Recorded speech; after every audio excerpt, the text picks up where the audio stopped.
ঢাকার রাস্তায় কান ফাটানো হর্নের শব্দে আমরা অভ্যস্ত ঠিকই, কিন্তু এর স্বাস্থ্য ঝুঁকি মারাত্মক। শব্দদূষণ রুখতে এবার এক অভিনব উদ্যোগ নিল পরিবেশ অধিদপ্তর ও ডিএমপি।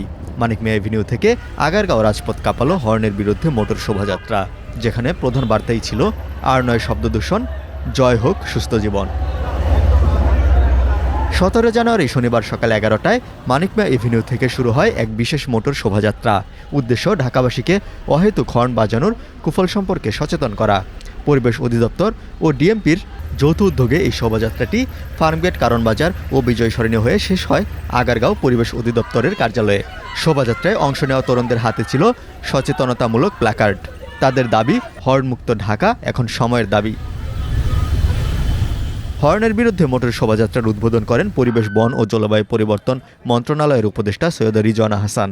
শব্দদূষণ রোধে সামাজিক আন্দোলন গড়ে তুলতে তরুণদের প্রতি আহ্বান জানিয়েছেন রিজওয়ানা হাসান। এছাড়া হর্ন বাজানোর অভ্যাসও পরিবর্তন করতে বলেন তিনি। এখন থেকে গাড়িতে উঠবেন আর হর্ন বাজাবেন না, অভ্যাসটা পরিবর্তন করতে হবে। দুইটা জিনিস জরুরি, একটা হচ্ছে অভ্যাস পরিবর্তন করা, একটা হচ্ছে আইনের প্রয়োগ করা। যারা আমার পিছনে পাশে দাঁড়ানো তরুণ সমাজ আছে, তোমরা এটাকে একটা সামাজিক আন্দোলন করে দাও এবং আমাদের পরবর্তী প্রজন্মকে যদি বধির হওয়ার থেকে বাঁচাতে হয়, এইটা করা ছাড়া আমাদের আর কোনো উপায় নাই। ঢাকা মেট্রোপলিটন পুলিশের অতিরিক্ত পুলিশ কমিশনার মোহাম্মদ আনিসুর রহমান বলেন, গত 1.5 মাসে এই শব্দদূষণ ও বায়ু দূষণের উপরে 9000-এর বেশি মামলা হয়েছে।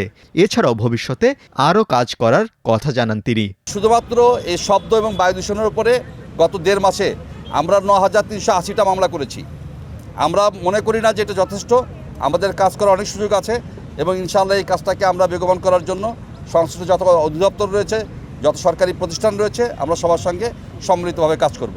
পরিবেশ অধিদপ্তর কর্তৃক বাস্তবায়নাধীন শব্দদূষণ নিয়ন্ত্রণের সমন্বিত ও অংশীদারিত্বমূলক প্রকল্প এর আয়োজনে গত 5 জানুয়ারি থেকে শব্দদূষণ নিয়ন্ত্রণে ঢাকার 10টি গুরুত্বপূর্ণ পয়েন্টে 10 দিন মোবাইল কোর্ট ও ক্যাম্পেইন পরিচালনা করা হয়েছে, যা আজকের মোটর শোভাযাত্রার মধ্য দিয়ে শেষ হয়েছে।